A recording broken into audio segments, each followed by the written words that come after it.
Aí fizeram um sinal de lá.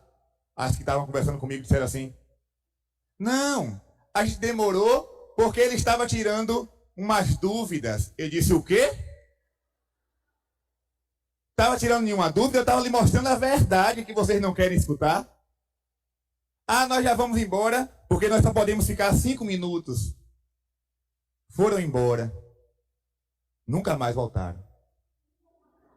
Até hoje eu espero novamente. Infeliz daqueles que encontram um católico que conhece a sua fé. Porque esse que conhece a sua fé jamais será abalado. Jamais será abalado. E por incrível que pareça, né? Assim que elas saíram, eu pedi a Deus que me fizesse lembrar tudo aquilo que eu conversei. Eu pedi e comecei a escrever. Eu vou escrever esse diálogo todinho. E publiquei no Facebook. Menino, pense na desgraceira. Esse povo ficou com ódio tão grande de mim que eles fizeram um site para falar mal de mim. Eu nunca imaginei que ia ficar tão famoso. Né? Falando mal, né? Mas é aquela coisa, fale bem, fale mal, mas fale de mim. Então, tem sites por aí. E até quando eu boto um vídeo no YouTube, ou alguém publica lá, sempre aparece um testemunho de Jeová para descer a madeira. Eles têm problema não. Eu não quero ficar preocupado com as pessoas que optaram pelas seitas. Eu me preocupo com aqueles que estão dentro da igreja e não conhecem a verdade. Tenha cuidado, meu irmão. Tenha cuidado. Aquilo que eu falava ontem. Padre, eu quero assistir a novela para conhecer os personagens da Bíblia. Pegue a palavra de Deus e vai estudar. Existe um livro chamado Catecismo da Igreja Católica. Estude, aprofunde sua fé. Tem outro livro chamado Coco. Leia e conheça mais da sua fé. Sabe por quê, minha gente? Quando Jesus disse que as portas do inferno não iriam prevalecer, ele não estava brincando. Porque a grande maioria dos exegetas protestantes afirmam o seguinte: a Igreja Católica foi de fato fundada por Jesus, mas no 3º século ela se corrompeu e deixou de ser a Igreja de Cristo. Pera lá. Se a igreja se corrompeu, Jesus não passa de um mentiroso. Porque em Mateus capítulo 28, olha o que aqui diz a palavra de Deus. O último versículo do Evangelho de São Mateus. Eu vou ler aqui na palavra. Mateus capítulo 28, versículo 20. Eis que estou convosco todos os dias até o fim do mundo. Se a igreja se corrompeu, Jesus falhou na sua promessa. Porque ele disse que estaria com seu povo todos os dias até o fim do mundo. Então a Igreja Católica sempre foi, sempre será de Cristo. E já tentaram destruí-la. Primeiro, os judeus quiseram destruir a igreja. Mataram os apóstolos. Apedrejaram Estevão. A igreja não morreu. Depois veio o Império Romano. Quiseram destruir a igreja. Foi a igreja que tomou conta do Império Romano. E até hoje está lá. Imagine, meus irmãos, o Império de Nero. Existia, na época, o império mais poderoso que o Império Romano? Não. O Império Romano dominava. A igreja avançou e tomou conta do império. Depois vieram os bárbaros. Os bárbaros queriam destruir a igreja. Não conseguiram. Depois vieram os muçulmanos.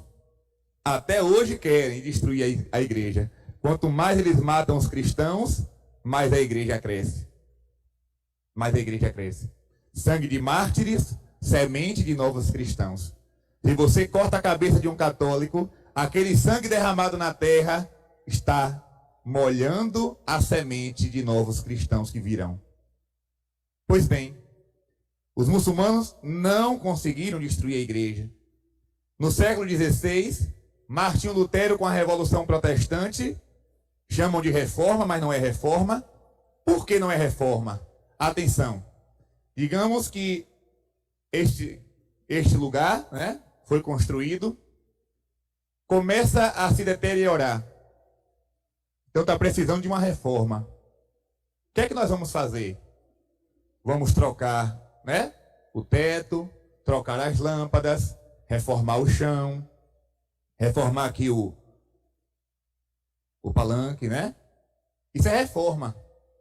Mas o protestantismo não reformou a igreja. Ele queria jogar a igreja por terra para construir outra em cima. Então não é reforma, é bagunça. Revolução protestante.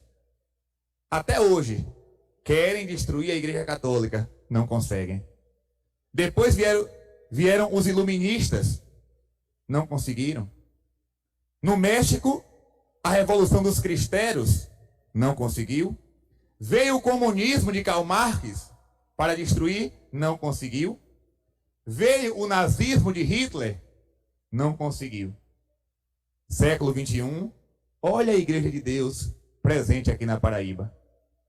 As portas do inferno jamais prevalecerão contra ela. Jamais.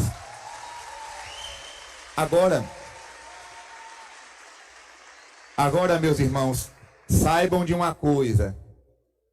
Saibam de uma coisa. Quem tem papel e caneta, anota.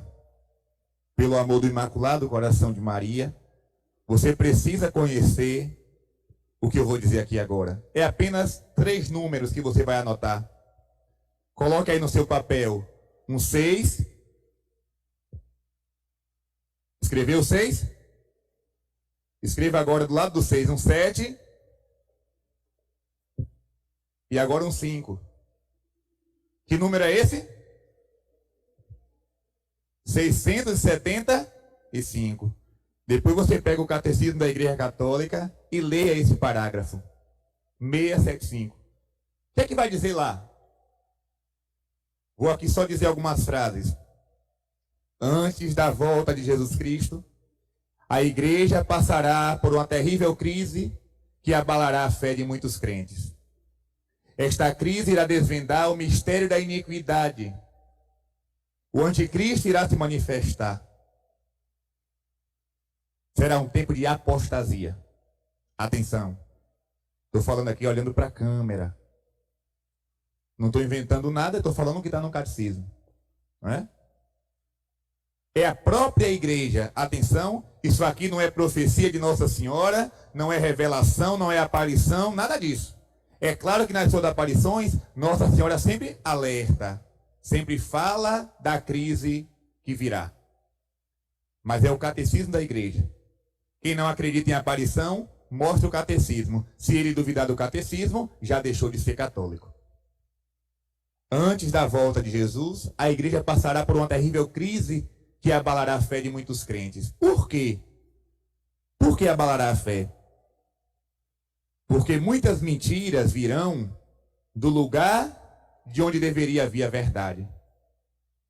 Muitos escândalos que abalarão a fé das pessoas. Coisas terríveis que nós veremos na igreja de Deus. E muita gente vai abandonar a barca de São Pedro. Não tenha medo, não. Não tenha medo. O Evangelho diz, quando o Filho do Homem voltar, encontrará fé sobre a terra?